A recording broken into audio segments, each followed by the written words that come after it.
فخامة الرئيس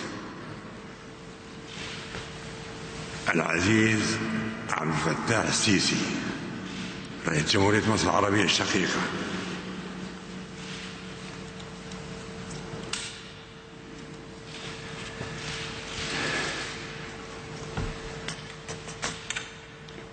الحضور الكرام، السلام عليكم ورحمة الله وبركاته.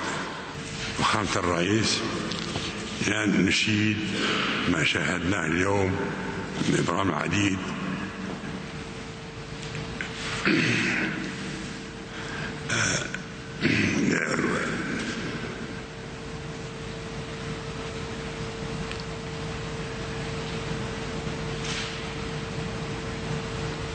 نود أن نعبر عن تقدير الرئيس وأعضاء جانبي مجلس التنسيق السعودي المصري لما بذلوه من جهود موفقة للارتقاء بمستوى العلاقات في مختلف المجالات، وفقا لما تم الاتفاق عليه في إعلان القاهرة وخدمة المصالح لدينا وتطلعات شعبنا.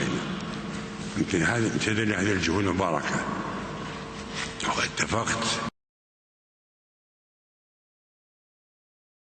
اتفقت مع أخي فخامة الرئيس على إنشاء جسر بري يربط بين بلدين شقيقين اللذين يقعان في قلب العالم.